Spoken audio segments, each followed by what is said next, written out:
cintai Allah Subhanahu wa taala insyaallah. Pada kesempatan siang hari ini saya mendapatkan tugas untuk memberikan masukan dan mungkin kuliah terbatas. Nah, di dalam sebagaimana yang di dalam flyer di atas disebutkan bahwa Islam atau risalah Islam membangun peradaban. Para hadirin rahimakumullah, sebetulnya di dalam kehidupan ini peradaban kita adalah peradaban yang nenek moyang kita itu datang dari berbagai daerah, dan setiap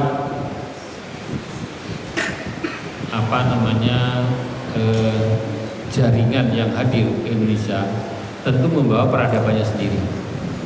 Ada yang langsung dari Afrika, ada yang dari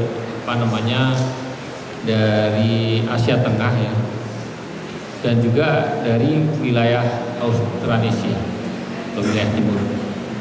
Kita tidak akan membicarakan itu, tetapi membicarakan tentang peran Islam. Karena kalau kita bicara Islam itu belum lama ya, catatan sejarah tertua di Indonesia itu baru 1000 atau 1024 ya, 1024 1024 itu yang tercatat secara artefak yang bisa dibuktikan ya, secara arkeologi, yaitu makamnya Fatimah binti Maimun yang ada di Gresik, di Leran. Itu ada makam, ada nisan tertulis setelah wafat Fatimah binti Maimun tahun 1024. Itu yang tercatat. Adapun ada yang mengatakan bahwa Islam kita masuk pada abad pertama Hijriah dan sebagainya, itu bukti-bukti sejarahnya perlu dipelajari lagi. Para hadirin rahimakumullah, karena memang sebetulnya kalau Nusantara sendiri itu memang dikenal di negara Arab sudah sangat tua sekali. Bahkan produk-produk Nusantara yang hampir tidak ada gantinya di tempat lainnya, seperti kapur ya, cengkeh dan sebagainya, itu sudah sampai ke wilayah Arab sejak zaman jahiliyah, sejak zaman sebelum Islam sudah sampai ke sana. Nah, tetapi Islam yang kemudian menyentuh ke bangsa Indonesia itu menjadi perdebatan. Yang kedua, yang tertua juga adalah catatannya Marco Polo. Marco Polo itu di dalam catatan perjalanannya tahun 1291 ya di Indonesia, beliau menyampaikan bahwa singgah ke Jawa, kemudian ke Jawa kecil, the small of Jawa. Waktu itu mungkin nama Sumatera belum populer ya, sehingga menyebutnya Jawa kecil. Nah, dia katakan padahal kan realitasnya Jawa ini lebih Sumatera lebih besar ya. Dia sebutnya Jawa kecil padahal Sumatera. Nah, dia katakan di Sumatera tersebut atau di Jawa kecil tersebut, beliau beliau singgah ke 6 dari 8 kerajaan yang ada. Waktu itu ada banyak kerajaan. Beliau singgah dan dia katakan di pantai-pantai Sumatera itu banyak orang yang berubah ke agama Muhammad. Tidak seperti agama Islam kan, tapi ke agama Muhammad ya, Muhammadism gitu. Nah, siapa yang berdakwah ke sana? Yang berdakwah para merchants, para pedagang. Jadi betul itu ya. Jadi nggak usah ragu bahwa memang pedagang. Tapi pedagang itu waktu itu memang harus kita pahami, para dai itu mereka tidak sama dengan pedagang sekarang. Pedagang sekarang ya tidak semuanya tentu ya, curang, apalagi mau mengambil untung sebanyak-banyaknya dan sebagainya. Bukan gitu. Itu memang mereka dagang, mereka penuh kejujuran ya, penuh santun, sangat hormat kepada penduduk asli, kemudian dengan sambil berdakwah gitu ya. Nah, sehingga mengapa bangsa Indonesia kemudian masuk Islam? Karena akhlak mereka yang mulia. Jadi kalau akhlak mereka tidak mulia, tentu tidak akan kemudian mengikuti. Ya, umpamanya sekarang dakwahnya mungkin dengan marah-marah. Mungkin para dai waktu itu sudah dibunuh oleh orang Sumatera ya, yang tentu waktu itu kehidupannya masih sangat liar gitu ya. Jadi ini catatan. Tetapi 50 tahun kemudian, yaitu Ibnu Battutoh ya, Ibnu Battutoh itu hadir ke Sumatera tahun 1340-40-an ya. Itu datang ke Sumatera, dia sudah disambut oleh Raja atau Sultan Az-Zahir, dan dikatakan bahwa sudah ada Kesultanan Samudra Pasai dengan ratusan tentara gajah dan ratusan tentara kuda, sudah punya benteng, jadi sudah menjadi sebuah kerajaan utuh. Dan ini memang kalau kita lihat sejarahnya, itu Samudra Pasai itu raja yang atau sultan yang pertama yang meninggal itu tahun 1270. Jadi seharusnya ketika Marco Polo datang ke Sumatera itu seharusnya sudah ada kerajaan. Tapi kenapa Marco Polo tidak menyebutkan? Wallahu alam ya, harus teliti lebih jauh. Para hadirin rahimahullah. Nah, Islam itu datang ke Indonesia, apa yang ditawarkan? Ya. Nah, Islam ini sebetulnya kan inti ajarannya kejujuran, keadilan gitu ya. Kemudian kesetaraan ya. Nah, apakah itu ya? Nah, kalau kita lihat ya ayat-ayat ini ya, innallaha ya'murukum an tu'addul amanati ila ahliha wa idza hakamtum bainan nasi an tahkumu bil adl innallaha ni'ma ya'idukum bi innallaha kana sam'an basira. Bisa ya. Di sini kan merintahkan untuk berlaku adil. Jadi jelas kalau Islam itu memberikan adil, tapi apakah masyarakat yang datang ke sini berdakwah ini betul-betul menyampaikan keadilan? Ya kita lihat nanti. Kemudian wa amruhum syura bainahum, sama mengajak musyawarah kan. Jadi kalau ada masih syura ya memang Islam mengajarkan ya. Qala fi maudin akhar fa bima rahmatin minallahi intalahu walau kunta faddan ghalidul qalbi lam fatu min haulik fa'fu anhum wastaghfir lahum wa syawirhum fil amr. Fa idza azamta fatawakkal 'ala Allah innallaha yuhibbul muttaqin. Sini juga diajarkan untuk berlaku adil dan kemudian memaafkan. Nah, bangsa kita yang sangat toleran, sangat memaafkan itu memang di samping itu adalah tradisi masyarakat kita, juga perintah agama kita, dan itu menjadi bagian dari kehidupan kita. Ya. Terus kemudian ya Yunas, inna khalaqnakum min dzakarin wa unsa, dan seterusnya ya, bahwa kami ciptakan kamu dari laki perempuan, kemudian berbagai suku dan berbagai jenis ya. Untuk apa? Lita'arufu, untuk saling mengenal ya. Nah, kemudian dinyatakan di sini inna akramakum indallahi. Jadi manusia itu sama, yang paling mulia adalah yang takwa. Nah, ini adalah egaliter. Jadi tidak ada sesuatu yang lebih unggul kecuali dinilai dari apa? Dari akhlaknya, dari kebaikan budinya, kebaikan agamanya. Sehingga Clifford Geertz ya, Clifford Geertz adalah seorang antropolog yang menulis The Religion of Jawa, yaitu agama Jawa. Dia datang ke Indonesia kemudian beliau melakukan pemantauan terhadap sistem pemerintahan Indonesia. Waktu itu pemerintahannya Indonesia sistemnya namanya Hindu-Buddha. Hindu-Buddha itu karena itu ada warisan Hindu-Buddha, ada sistem kasta. Walaupun tidak kasta seperti Brahmana, Wisnu dan Buddha, ya Pak, Brahmana, Satria, Waisya dan Sudra, bukan. Tetapi kasta di dalam kehidupan masyarakat, di mana raja adalah merupakan tingkat yang tertinggi atau sebagai titisan Tuhan, kemudian hulu balang, kemudian masyarakat bawah. Itu kehidupan rata-rata begitu. Nah, kemudian Islam datang nih. Nah, Islam tadi berdasarkan ayat tadi bahwa manusia itu sama derajatnya ya di hadapan Allah ya. Dan yang paling mulia di antara mereka yang takwa. Bukan yang mulia itu adalah keturunan raja, keturunan hulu balang, tidak. Nah, padahal di dalam strata masyarakatnya ada seperti itu.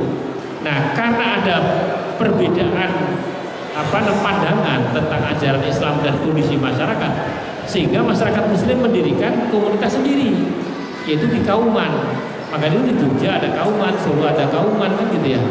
Kemudian di kota lain ada Kauman. Mengapa? Itu adalah komunitas Muslim yang tidak mau terlibat di dalam sistem hierarkis yang ada di lingkungan keraton.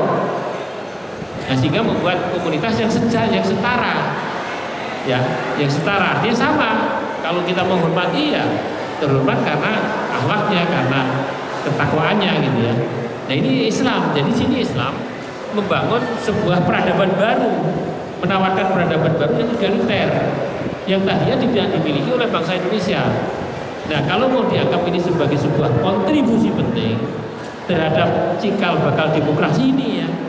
Nah kalau demokrasi tanpa egaliter nggak akan jalan, ya kan? Akhirnya apa? Dikuasai oleh tokoh-tokoh ya. Masyarakat tidak pernah diperhatikan, padahal namanya demo itu adalah masyarakat terisi oleh kekuasaan dibentuk rakyat. Nah ini tidak terjadi. Nah Islam menawarkan ketika dulu ada hierarki Hindu-Buddha, mulai dari raja, gembala, kemudian rakyat, menawarkan sebuah komunitas yang lebih terbuka. Para hadirin rahimahullah. Nah, jadi mungkin ya keberhasilan Islam itu menawarkan sebuah kehidupan yang lebih setara, egaliter, dan alhamdulillah walaupun tidak 100% berhasil ya sekarang ini, karena ada juga yang merasa dirinya masih unggul, apalagi mempunyai harta yang dia miliki aja itu sama dengan 50 juta orang Indonesia kan gitu, sehingga tidak bisa tersentuh oleh hukum atau merasa dirinya lebih hebat daripada yang lain atau dirinya lebih suci, ada juga sampai sekarang. Tapi secara umum masyarakat kita adalah negara demokrasi yang terbesar di dunia antara lain. Kemudian yang kedua adalah mengapa Islam itu cepat menyebar. Sebetulnya sampai sekarang belum ketemu itu. Mengapa Islam cepat menyebar? Kalau Anda lihat ya, kalau kan di YouTube itu suka ada ini jumlah umat Islam di dunia, ya kan? Tahun sekian, tahun 623 umpamanya, 600 umpamanya ketika Nabi sudah ada kan, mungkin 50 orang, mungkin 500 orang ketika di Makkah, kemudian hijrah Madinah menjadi 10.000, kemudian menjadi 100.000, kemudian 650 Masehi, kemudian menyebar kemana menjadi sekian juta, terus sampai tahun 1200 itu baru masuk Indonesia. Indonesia baru muncul. Di Indonesia berapa kan gitu?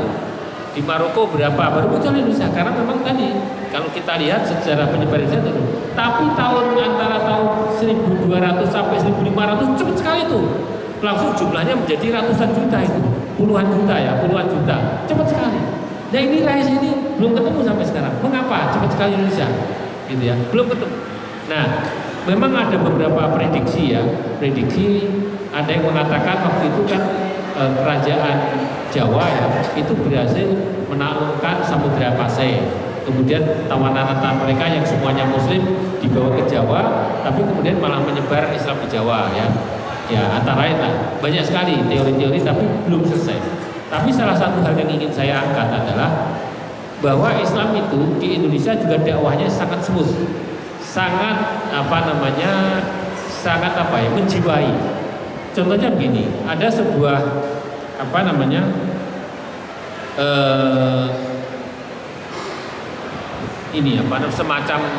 semacam tulisan dari naskah kuno yang menuliskan tentang Islamnya Yudhistira. Nah, padahal Yudhistira ini itu kan cerita pewayangan ya, bukan manusia sebetulnya.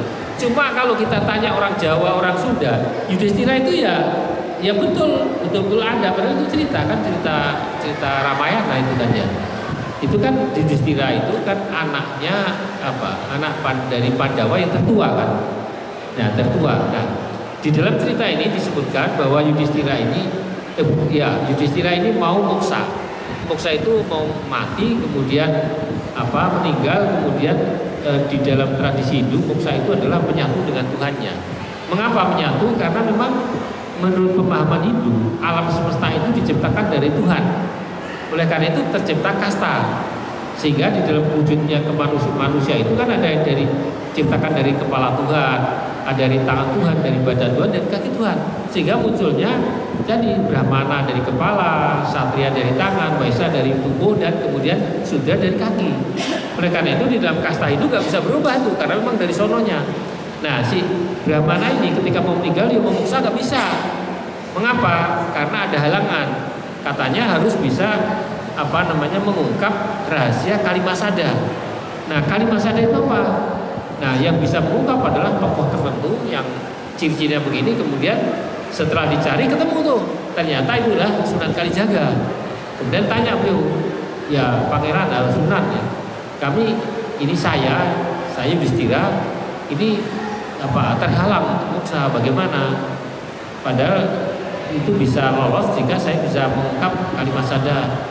Nah, kemudian dijawab oleh Sunan Kalijaga, ya itu gampang aja. Kemudian dituntutlah syahadat tersebut, kan Kalimasada adalah kalimat syahadat. Kemudian masuk Islam, kemudian lolos tuh. Nah, padahal ya ini adalah menggabungkan antara pemahaman Hindu dengan Islam. Jadi kalau orang melihat ya ini kok sinkretisme gitu ya. Ini adalah sebuah proses saja. Proses, karena memang memberikan pemahaman kepada masyarakat yang tradisional tidak mudah, dan yang penting proses Islamisasi sudah terjalan. Nah, mengapa kemudian ceritanya kok Yudhistira? Karena dia tokoh utama di dalam Pandawa. Itu kan Pandawa itu semacam kayak tuntunan masyarakat Jawa dan secara keseluruhan ya, termasuk Sunda dan sebagainya. Itu adalah sangat menjadi keagungan mereka gitu ya. Mereka tiru itu, mereka ikuti kehidupannya, ceritanya sebagainya. Nah, kalau sudah masuk Islam tinggal mereka ikutin kan gitu. Ya, meskipun tuntunannya tidak dijelaskan di situ secara detail ya. Nah, ini adalah proses-proses yang sangat dekat sekali dengan kehidupan budaya waktu itu ya. Ada satu lagi sebetulnya yang sebelum saya sebetulnya panjang ini ya, cuma waktunya pendek ya. Satu lagi aja. Di dalam Babat Tanah Jawi ya. Babat Tanah Jawi itu adalah merupakan sejarah berdirinya Mataram sebetulnya. Nah, di dalam Babat Tanah Jawi itu disebutkan tentang Islamnya Sunan Kalijaga. Ini Sunan Kalijaga kalau ini Islam Sunan. Dulu kan namanya dia Mas siapa, ada ingat ya? Lupa saya. Dia itu awalnya kan ini menjadi begal ya, menjadi perampok. Nah, yang dirampok itu Sunan Bonang. Nah, Sunan Bonang dirampok bahwa ini dirampok kan. Wahai orang yang lewat itu kan, dia belum kenal tuh. Serahkan harta kamu. Nah, atau tongkat kamu. Tongkatnya ada yang menyampaikan bahwa tongkatnya itu adalah emas gitu. Nah, kemudian Sunan Bonang itu tiba-tiba menjadi badannya bisa menjadi 4. Itu ditertulis tuh. Secara tekstual ada di Babat Tanah Jawi. Silahkan dibuka sekitar halaman 26-29 gitu ya. Jadi itu cerita itu. Artinya apa? Nah, Sunan Kalijaga ini sebetulnya dia tidak hanya ingin merampok, tapi dia adu kesaktian dengan Sunan Bonang. Kalah dia, ya kan? Kalah, nggak berani kan? Lawan 4 besar-besar jadi. Nah, kemudian ya takluk dia, baik saya kalah gitu. Dan kemudian saya mohon ampun, saya akan ngikutin jenengan. Jenengan siapa? Saya Bonang gitu. Nah, kemudian Sunan Bonang ini tunggu di sini sampai saya pulang. Itu maka dikatakan sebagai Sunan Kalijaga, jaga sungai itu kan. Ya. Nah, ini oleh Clifford juga ya. Itu dikritik. Mengapa Islamnya Sunan Kalijaga ya? Di hadapan Sunan Bonang kok tidak disyahadatkan, tidak disunatkan, tidak disunati, tidak diajari wudhu, tidak diajari sholat, tidak. Nah, ini salah membaca sehingga dia mengatakan bahwa Islam bisa sinkretisme, salah. Dan ini dikoreksi juga oleh Woodward namanya, seorang analis Amerika juga yang menulis buku namanya Islam Jawa. Dia kritisin dulu. Mengapa? Karena Islam yang datang ke Indonesia pada waktu itu ada kecenderungan adalah Islam Sufi. Maka itu di Indonesia mengapa sekarang ini ada banyak sekali Sufi. Sekarang itu Sufi yang diakui oleh Nahdlatul Ulama aja mungkin ada berapa itu? Mungkin 40 lebih ya, namanya Thariqat Sufi Al-Mu'tabaroh ya. Rabitatut Thariqat Al-Mu'tabarah. Thariqat yang diakui oleh apa namanya, oleh itu yang tidak diakui banyak lagi. Ya, ada Qadiriyah, ada Sabandi, ada Sadiliyah, ada macam-macam, banyak sekali. Ya. Nah, mengapa begitu? Karena waktu itu awal-awal itu juga banyak orang sufi yang nah, di dalam kehidupan sufi bukan kok mereka tidak melakukan sholat, mereka kemudian sholat. Ya memang ada sufi falsafi yang mereka dikenal lebih ke falsafah, tidak sholat ada, tapi mayoritas Indonesia sholat sebenarnya. Nah, mengapa kemudian ketika mengislamkan Sunan Kalijaga kok tidak diajari sholat, tidak diajari saja?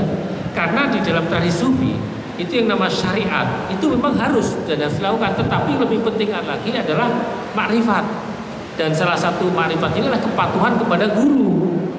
Nah, sehingga di situ yang ingin dia tunjukkan di dalam pertemuan tersebut adalah kepatuhan murid kepada guru, bahwa dia diajarin sholat, diajarin zakat, iya gitu ya, diajarin wudhu, diajarin dan seterusnya, ya puasa gitu. Nah, ini Clifford salah baca gitu ya. Oleh karena itu memang tidak mudah membaca sebuah fenomena ya, apalagi sejarah seperti itu bisa tafsirannya dia. Saya kira itu yang saya sampaikan ya. Semoga manfaat untuk kita semuanya. Assalamualaikum warahmatullahi wabarakatuh. Waalaikumsalam.